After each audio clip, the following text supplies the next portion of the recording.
cómo tener éxito en la educación de nuestros hijos.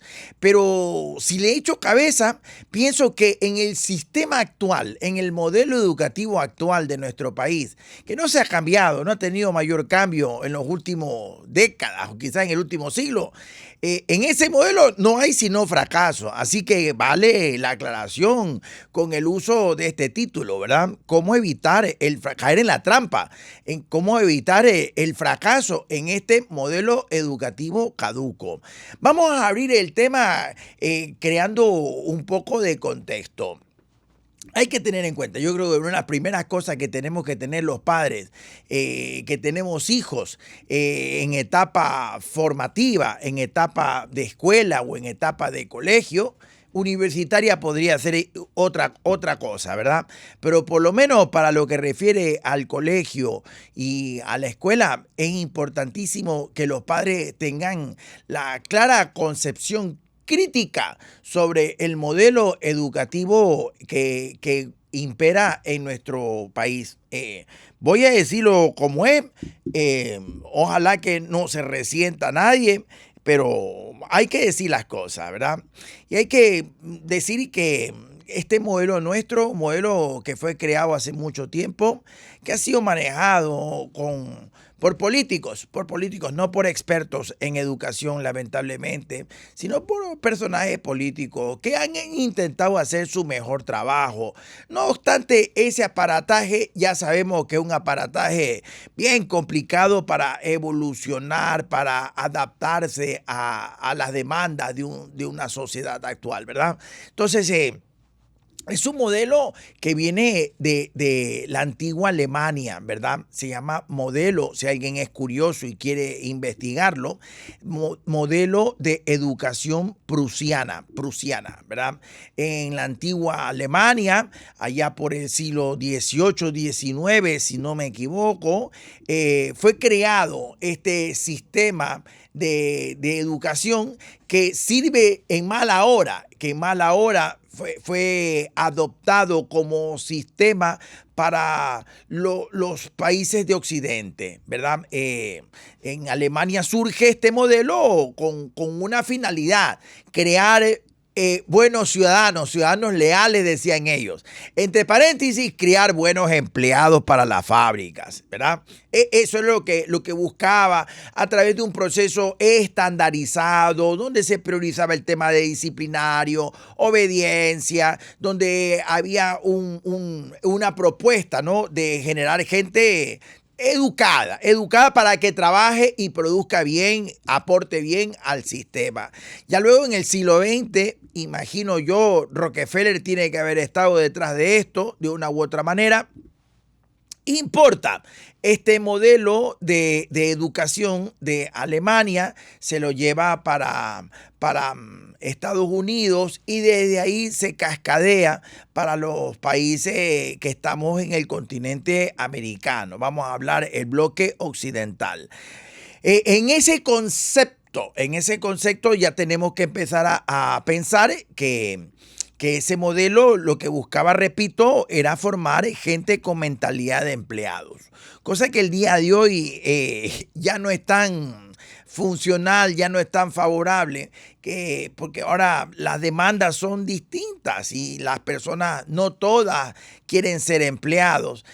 Hay personas que quieren tener otro tipo de orientación vocacional, que desean otro tipo de realización, ¿verdad? Entonces, ese sistema caduco.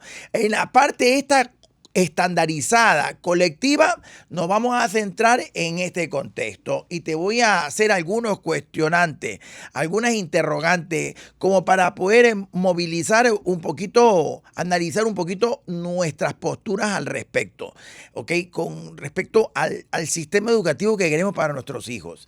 Hay un análisis profundo entre los beneficios y las desventajas del modelo de educación educación colectivo versus el modelo de educación individual.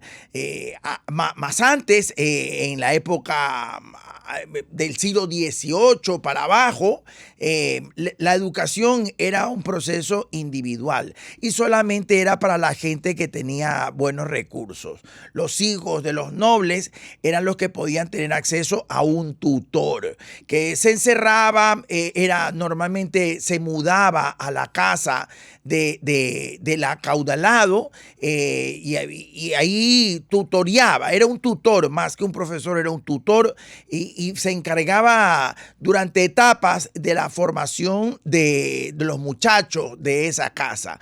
Así fue la enseñanza de los grandes superhombres que ha tenido la historia. Pero ya luego, repito, en el siglo XVIII y más aún en el siglo XIX, la idea era masificar la educación y darla en acceso a la colectividad, y eso tenía, en su momento fue algo muy bueno, ¿verdad? No obstante, el hecho de masificar la educación ya va haciendo que otras condiciones se resientan, como por ejemplo la calidad del proceso de aprendizaje. El tema se complica más aún cuando tomamos en cuenta que las personas tenemos distintas potencialidades, tenemos diferentes niveles de desarrollo intelectual. A veces tiene que ver un poco con la genética, ¿verdad? Entonces, hay gente que nació, por ponerte a pensar un poquito, hay gente que nació con una condición intelectual superior. Vamos a poner es una ventana por donde entra la información. O sea, una persona inteligentísima aprende rapidísimo. A los genios son superdotados. A ellos ni siquiera hay que enseñarles, ellos aprenden solo, ¿verdad? Mozart aprendió solito a tocar el piano. Y así es como funciona, ¿no? Entonces, vamos a pensar en una persona que tiene un coeficiente intelectual, digamos, superior totalmente, ¿no? 120, 160 puntos en el IQ. Es un sujeto, es una bala. O sea, esa persona procesa la información a una velocidad extraordinaria. Vamos a poner al lado a una persona que tiene un IQ de 90 a 100, 120, ¿no? Es una persona muy, muy inteligente, ¿verdad? Al lado le ponemos a una persona, a un niño, en este caso, un joven, que tiene un IQ de 75. Ese quiere decir que es ligeramente superior al promedio normal. Es decir, él aprende un poquito más rápido que el promedio. Recuerda que inteligencia, hay libros que definen inteligencia, ¿verdad? Y cada uno es más complejo que otro, pero a lo simple, inteligencia es la capacidad para poder aprender y para poder aplicar eso en la solución o en la previsión de problemas. Eso es inteligencia. Tú ves a alguien que aprende rapidísimo, es una persona muy inteligente. Ves a alguien que aprende despacio, le cuesta trabajo, no es tan inteligente. Hay factores genéticos innatos que responden por esa diferencia en la inteligencia. Entonces hay gente que nació con una condición superdotada, totalmente superior, una capacidad de proceso extraordinario, altísimo. Hay unos que son simplemente altos, unos que son un poco superior al promedio normal. Vamos a pensar en una persona al lado, en esa aula, ponemos a un muchacho que tiene un IQ de 50, entre 40 y 60. Eso se considera un promedio normal. Su IQ, su inteligencia racional es normal, es decir, él aprende normal. Probablemente sea el nivel del profesor, ¿ok? Un profesor ha de tener un promedio 60, 80. Vamos a poner que el profesor tiene 80 puntos en su IQ, es decir, un poquito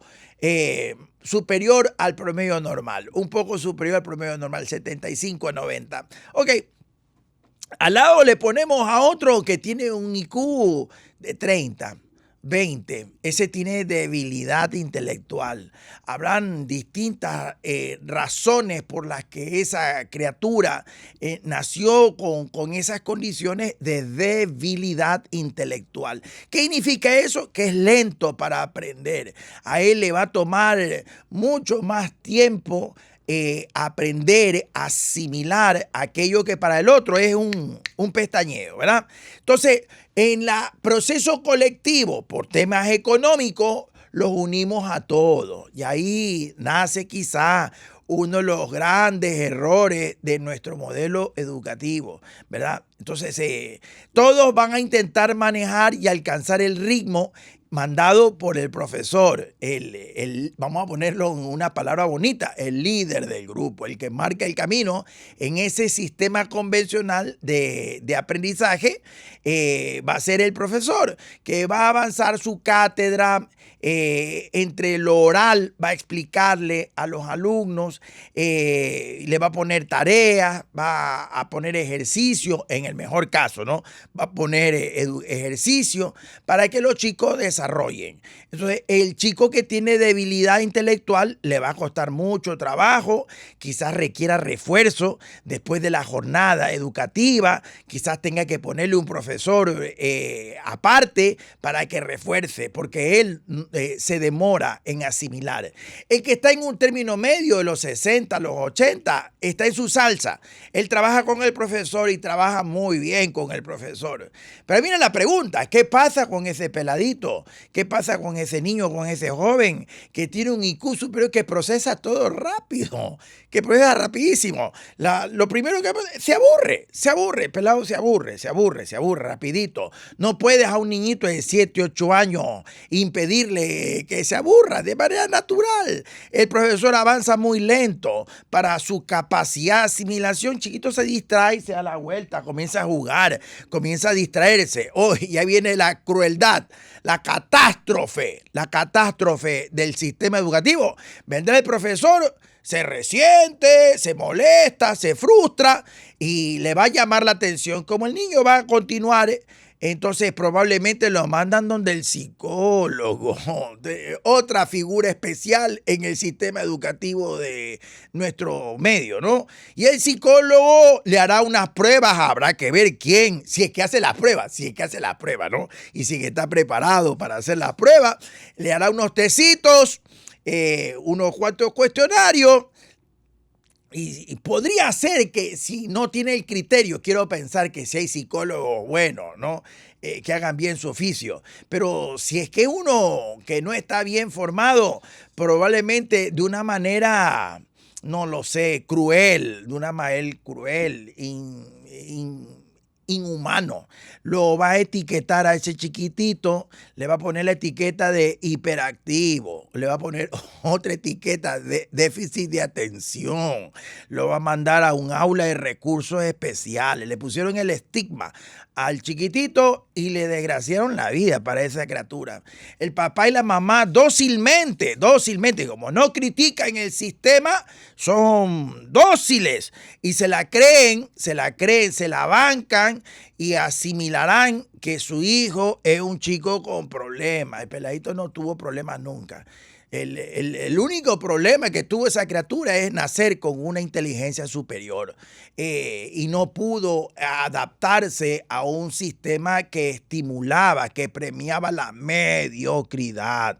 Entonces el efecto aplanadora se llama eso. Una aplanadora en donde, vaya, para los que están en la media y para los que están en deficiencia está perfecto, pero para los que nacieron con esas condiciones superiores es realmente una barbaridad.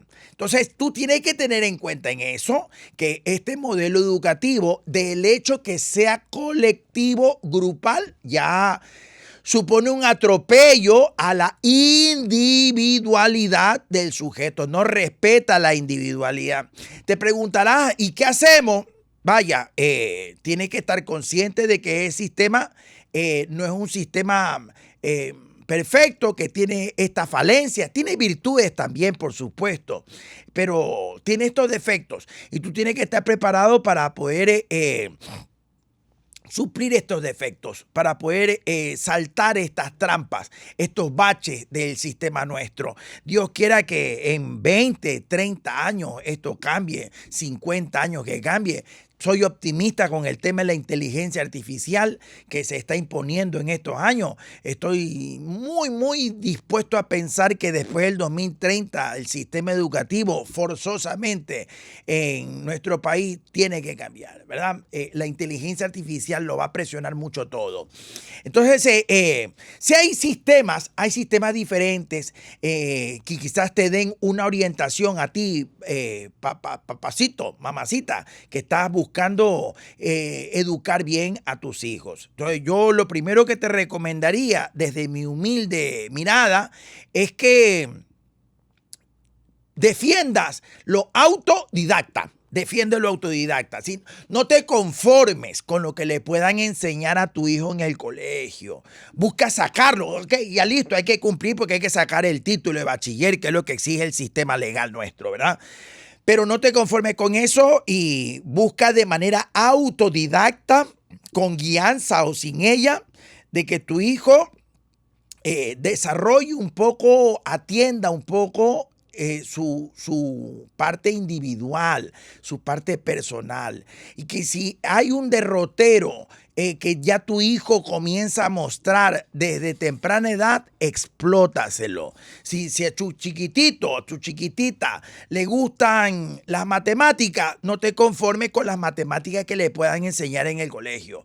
Busca tú cursos aparte, libros, videos, páginas de internet aparte que exploten esa vocación, esa afinidad que tiene tu niño, tu niña por los números, o puede ser por el deporte, ¿verdad? Si tu hijo es bueno con el tema del fútbol, con el tema del tenis, la natación, dale. Prioriza esa parte personal que en el sistema no está priorizada, más bien está descuidado, ¿verdad? Hay un modelo que te invito a que lo investigues, ¿verdad? Yo no estoy inventando nada realmente.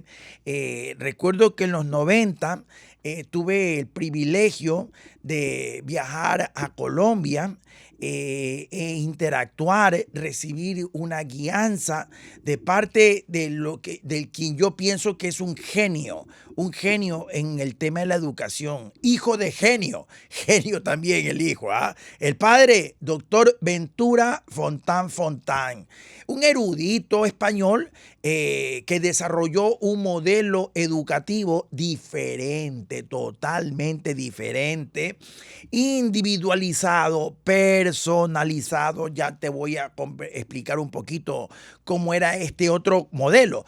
Pienso que tienen que haber más modelos el día de hoy, porque esto fue en los 90.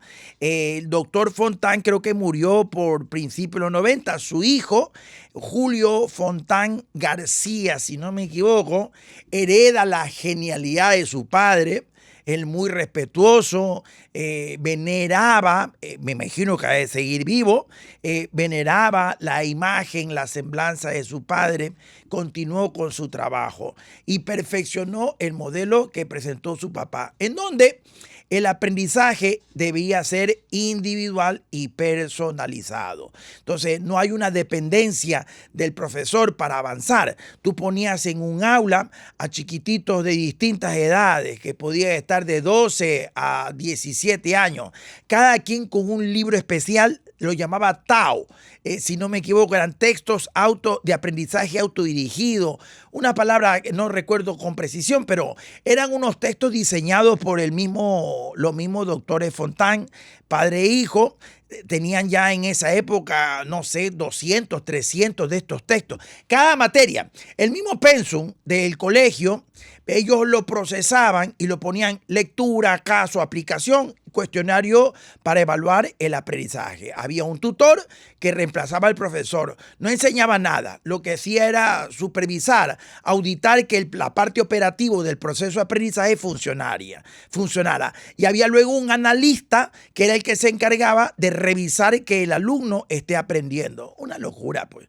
Entonces tú veías que los chiquititos comenzaban a experimentar placer intelectual. ¿Qué significa eso, el placer de aprender? Pues cuando veías a un chiquitito que en cuestión de 3 meses, pues 3 meses terminaba la materia de historia de todo el año.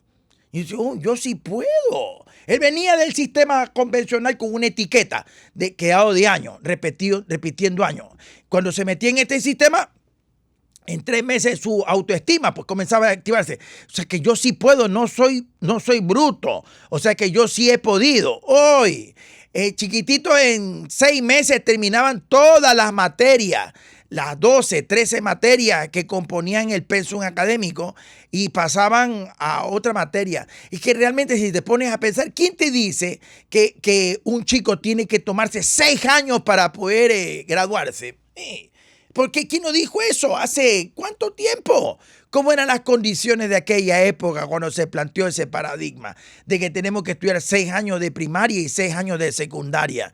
Cuando a lo mejor si un chiquitito tiene buenos recursos y tiene buena capacidad, a lo mejor en 2 años podría terminar todo el colegio e ingresar a una universidad, pues si cuestión de aprendizaje se refiere. Pero eso pondría en jaque el sistema. Y entonces, por eso fue que cuando lo trajimos al doctor Fontán para que enseñara este modelo aquí, nadie le prestó atención. Las autoridades se aburrían, se dormían con lo que decía este genio de la educación.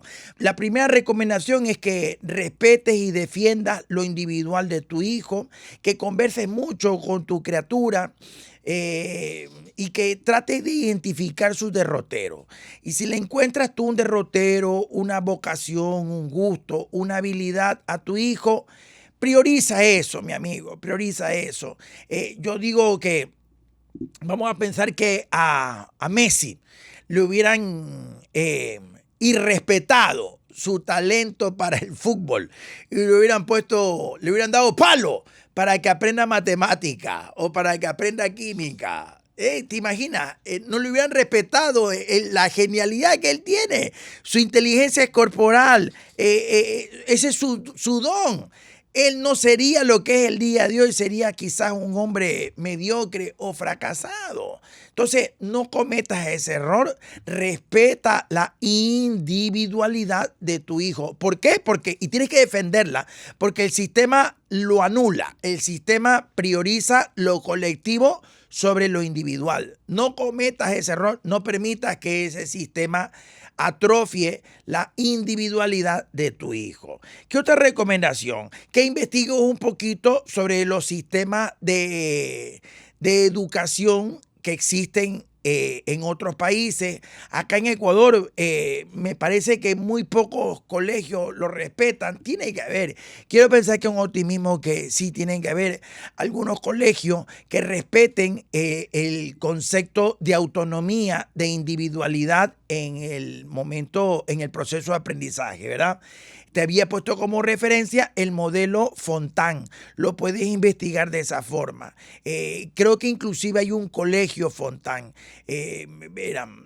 Doctor Julio Fontán, si no me equivoco, Julio Fontán García, o lo puedes buscar como un nombre más original que quizás en las redes te va a dar más. Su padre, el doctor Ventura Fontán, que fue la mente maestra que hace este sistema educativo personalizado, individualizado, en donde cada quien avanza a su propio ritmo.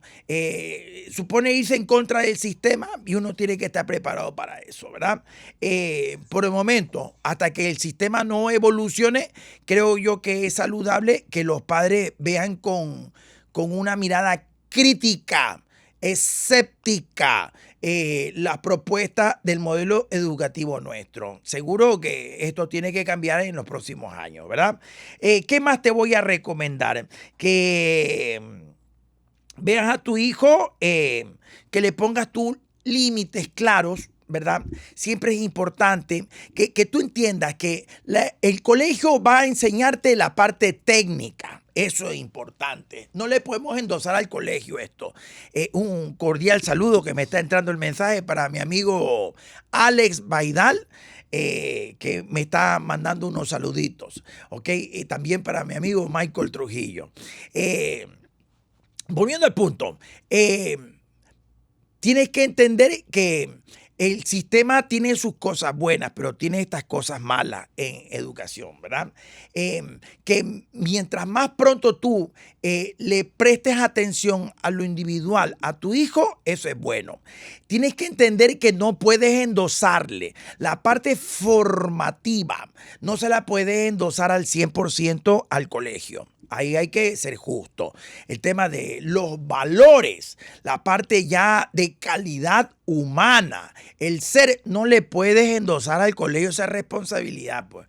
Al colegio van a aprender matemáticas, van a aprender ciencias exactas, van a aprender anatomía, etcétera, etcétera. Pero el respeto, la disciplina, la honestidad, eso es la casa, pues mi amigo. Ahí vamos a manejar otro gran problema. Porque siquiera antes el sistema un poquito se ocupaba, ¿no? Había materias como ética profesional, había materias de, no lo sé, de orientación, ¿no? De urbanidad, que enseñaban modales, costumbres, pero eso no existe el día de hoy. El sistema educativo, vaya, no lo sé si justo o injusto, pero hace rato que renunció a esa responsabilidad y le dijo a la comunidad esa responsabilidad sobre la parte formativa ya es de los padres. Entonces, asúmelo, pues, mi amigo. Eres tú el que tiene que estar inspirando buenos valores a tus hijos. Recuerda que los valores no puedes tú enseñarlos, tú tienes que inspirarlos a través del ejemplo. Entonces tú quieres un hijo que sea estudioso, tú tienes que ser pues, una persona estudiosa. Tú quieres a un hijo que sea honesto, tú tienes que ser un padre honesto. Tú quieres a un hijo que sea respetuoso de los demás, tú tienes que ser respetuoso con tu hijo y con las personas de tu entorno social y familiar. O sea, no puedes tú esperar que tu hijo aprenda valores de afuera cuando tiene que aprenderlo en casa. Mucho asume tu parte y esa parte formativa es tuya, te corresponde a ti, mi amigo. Modela el comportamiento que tú deseas ver en tu hijo. Siempre es bueno que tu hijo te vea leyendo, siempre es bueno que tu hijo te vea practicando buenas costumbres, mi amigo. Eso, repito, y no me canso de hacerlo, no puedes endosárselo al colegio. El colegio puede, en un término ideal, heroico, diría yo, tratar de hacerlo, pero la responsabilidad es de esa parte formativa no es totalmente del colegio, sino de cada hogar, de cada familia. ¿Qué otra recomendación te puedo dar? Que fomente la disciplina en tu hijo, ¿verdad? Que la disciplina ese es el hacer lo que tiene que hacer en el momento y en la forma que tiene que hacerla, mi amigo. Entonces, que tú le pongas límites a tus hijos, que tú le pongas reglas en claras, que le pongas de chiquitito responsabilidad, es indispensable pues para que tu hijo crezca con un mínimo sentido de disciplina. La palabra clave es responsabilidad, mi amigo. Entonces, le pones responsabilidades a tus hijos y luego estás supervisando que esas responsabilidades se cumplan. No las cumples, tienes que conversar con tu hijo, tienes que a momentos sancionar. No recomiendo el palo, pero a momentos, si te funciona, que sea con moderación, a la vieja guardia, ¿verdad? Una buena nalgada no va a traumatizar a nadie. Un buen apretón le hace falta muchísimo muchacho mal criado que uno ve el día de hoy. Ahí no van a crecer con traumas, todo lo contrario, van a aprender a tener respeto ante la autoridad. Eso es muy bueno. Recuerda que en una mano el amor y en otra mano el rigor. Que el amor sin disciplina es tan malo como una disciplina sin amor. Disciplina. Pon responsabilidades, pon límites en tu casa con tu hijo, ponle horarios, ponle costumbres, hábitos que tiene que cumplir sí o sí. ¿Quieres esto? Tienes que cumplir esto. No hay por dónde perderse, es tan sencillo.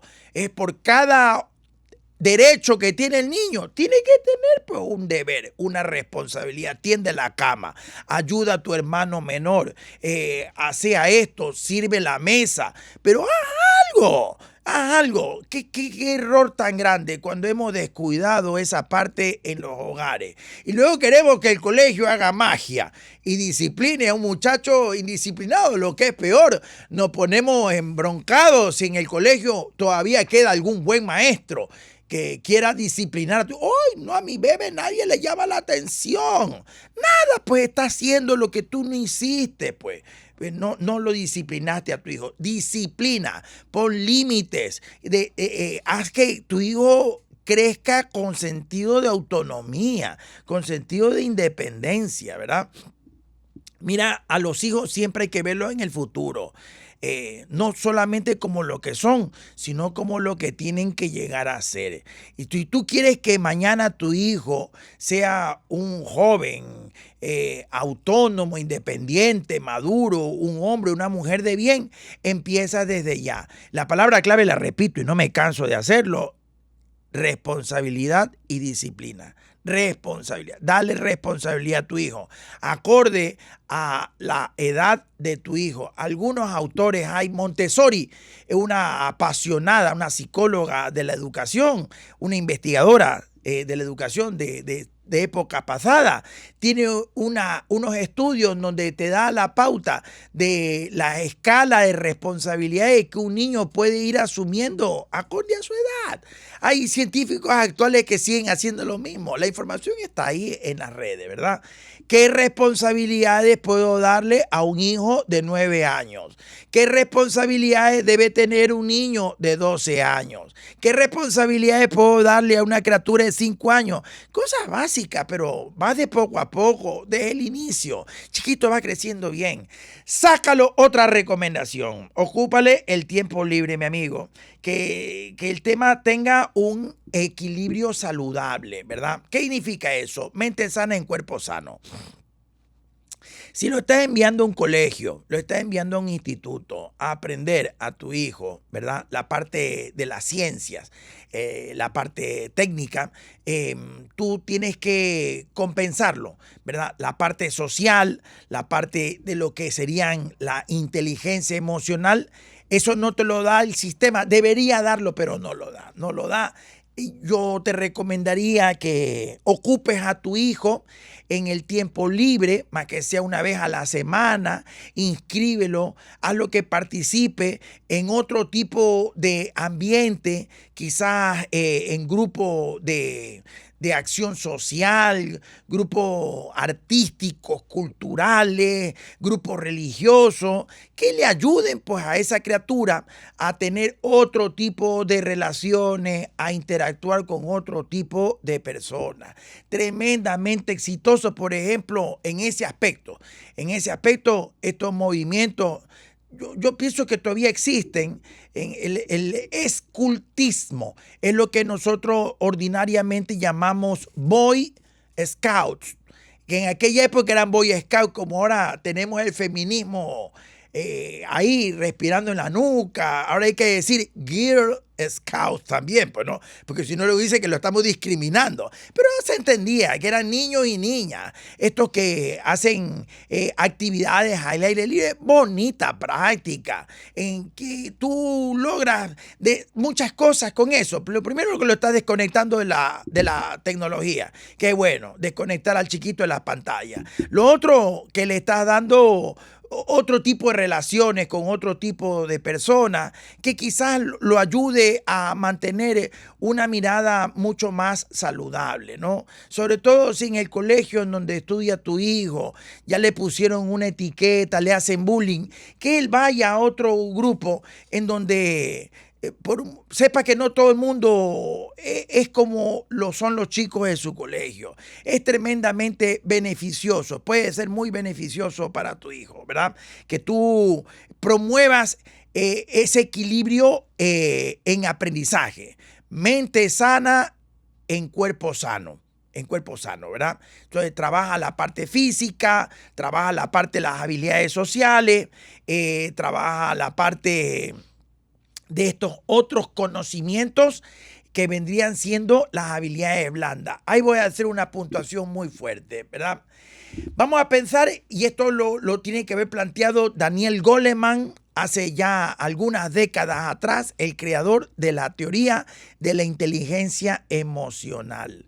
Daniel Goleman sostuvo allá por los 90 que el sistema convencional solo se encarga de la inteligencia racional. Y si en el colegio, hasta en la universidad, el chiquito es bueno con los números y es bueno con las palabras, lo hacemos abanderado. Es todo lo que considera el sistema educativo.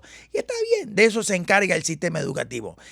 Pero Daniel Goleman observaba que había gente que en la vida real, ya como adulto, habían triunfado mientras que en el colegio habían fracasado, o viceversa, que habían chicos que en el colegio, en la universidad eran los mejores y en la vida real fracasaban estrepitosamente, no descollaban. Entonces Goleman se cuestionaba, ¿por qué? ¿Por qué?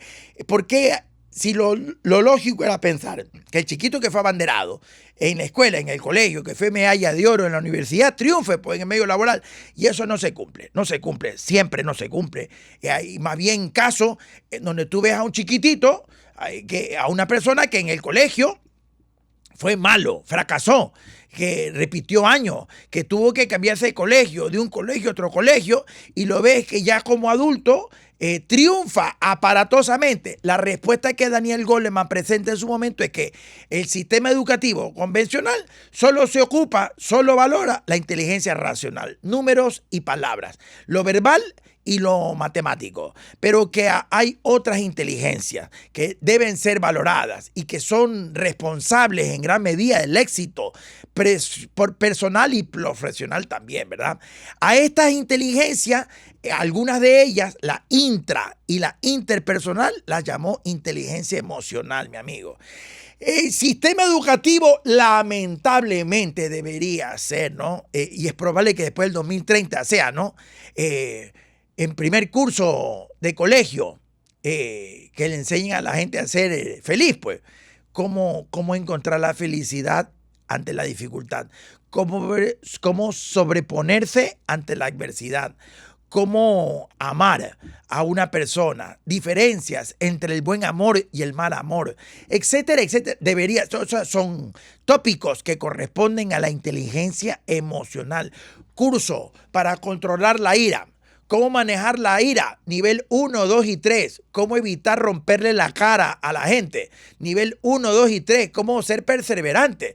Pero el sistema educativo, eso que es tan importante, no nos lo enseña. Entonces, ¿qué te toca? A ti invertir y por tu propia cuenta estimular de manera permanente la evolución de la inteligencia emocional en tus hijos. Harto diálogo, harto momento de interiorización en donde tú le enseñes a tu hijo a hablar de sus emociones. ¿Tienes miedo, papito? Conversemos. ¿Por qué tienes miedo? ¿Estás con coraje? Convérsamelo. ¿Por qué estás con coraje? ¿Tú quieres caerle a golpe a tu compañero? Convérsamelo. ¿Qué ganas con esto? Sería otro el cantar, ¿no? Que nos enseñaran estas otras habilidades blandas, vamos a llamarlo, ¿no? Enseñen el tema, la creatividad, el tema de la curiosidad, el tema de aprender a vivir en sociedad, aprender a hacer equipo. Como el sistema no lo va a hacer y es tan importante esto, sí es importante. Yo digo, no es tan importante que tu hijo aprenda factorización. Es probable que si tu hijo más luego escoge ser abogado, escoge ser, qué sé yo, médico, la factorización no la va a utilizar nunca, mi amigo. Pero aprender a llevarse con las personas, eso le va a servir para toda la vida. Aprender a ser feliz, aprender a sobreponerse ante las dificultades, aprender a desarrollar resiliencia. Eso es de ley que lo va a necesitar tarde o temprano.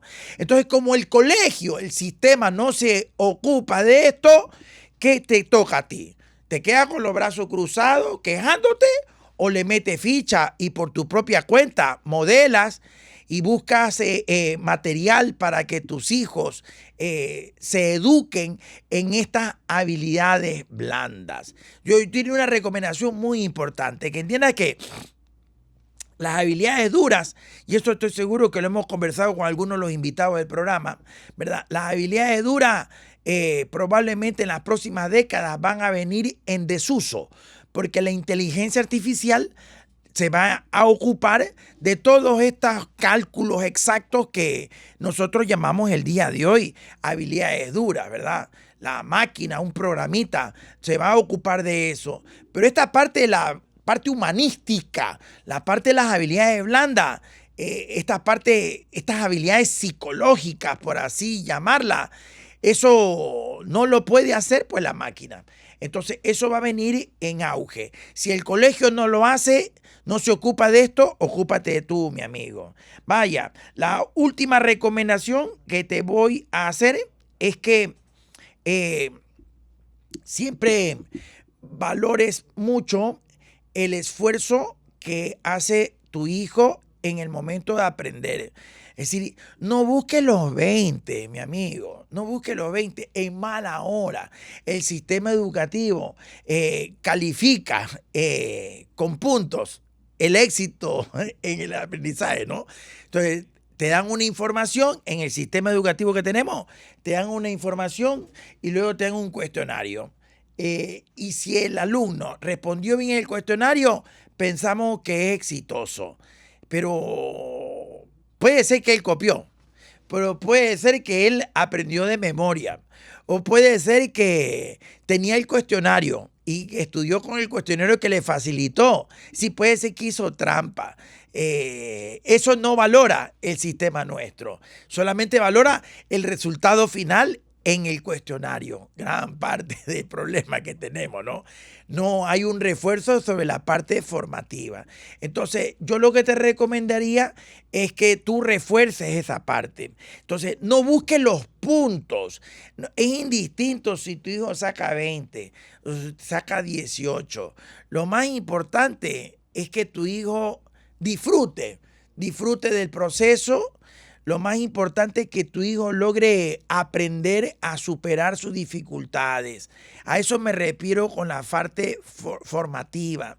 Lo más importante, mi amigo, no es que tenga 20 en todo. Eso no es tan importante. En la vida real no va a ser tan importante. Lo que es importante es que aprenda a superar cada uno de los obstáculos que se le presentan. Entonces, en su proceso de aprendizaje, lo más importante, por último, es que él logre desarrollar apetito intelectual por algún rubro, por algún área. Que tu hijo en algún momento puede decir, a mí me apasiona la literatura. Papá, yo ya sé lo que voy a hacer en adelante. Voy a ser escritor. Que tu hijo diga, a mí me apasiona el tema de la justicia. Que tú digas, yo en adelante voy a hacerme abogado. Que tú digas, a mí me apasiona el tema de la programación, el tema de la informática. Más adelante tu hijo es un genio de la programación, de los sistemas informáticos, ¿no? Entonces, esa parte no tiene que ver con que tenga 20, no tiene que ver con que tenga el primer puesto, tiene que ver con lo otro, con que tú estés al lado de él buscando que encuentre ese derrotero, estimulándolo siempre a que vea en cada dificultad una oportunidad de desarrollo personal. Sí, no es la meta, sino el camino lo que tiene que ser importante. El que pueda aplicar lo que está aprendiendo. ¡Ay, Dios mío, lindo! Otro sería el cantar de nuestro país. O sea, los chiquititos, desde que está en el colegio. En Colombia también tuve contacto con una universidad. En una época tuve algún tipo de experiencia sostenida por allá. Las personas que están en el tema educativo, están bastante adelantados, ¿verdad? Por algunas razones se armó una brecha entre este país hermano, vecino y nosotros. Qué pena me da decirlo, porque a mí me encanta mi país, amo Ecuador, me siento orgulloso, pero hay que decir las cosas como son. Y estas personas, los hermanos colombianos, evolucionaron en temas educativos. en algunos casos han evolucionado mucho. Recuerdo que había un concepto en una universidad, no recuerdo si era Unilatina, en Doctor Moyano. Ellos concebían todo el aprendizaje en función de la práctica, la aplicabilidad. Entonces, a los muchachos le ponían de entrada en primer curso a generar un vuelo y tener una visión de la empresa que querían montar. Tenía incubadora de empresas, se llamaba eso. En un aula no habían pizarra, no habían pupitre, nada, era pura colchoneta. Entonces ahí le ponían música, los peladitos entraban en trance, meditación, ¡plin! Y ahí describían, le grababan la empresa de sus sueños. Y luego venía el profesor de contabilidad, le enseñaba contabilidad, pero para poner en práctica la empresa de sus sueños. Venía un profesor de economía, pues le enseñaba principio de economía, pero aplicado para eso, el de recursos humanos, el financiero, todo con un fin práctico. Entonces, eso es importante. El colegio no lo hace, te toca a ti, mi amigo, estar ahí. ¿Para qué te sirve eso? Mi hijito, hijito mío, hijita mía, ¿para qué te sirve eso? Le encuentras puntos de aplicación, que converses un poco con tu hijo, más que sea una vez a la semana, es lo que yo te recomendaría. Siempre el estribo es que crees un espacio privado entre tú y tu hijo. Hay momentos en donde tiene que salir la familia, pero también tiene que haber un momento en donde tú sales tú solito con uno de tus hijos. Regálate ese momento. Estoy seguro que en el futuro te vas a sentir muy afortunado de haberlo hecho, de crear momentos privados con tu hijo.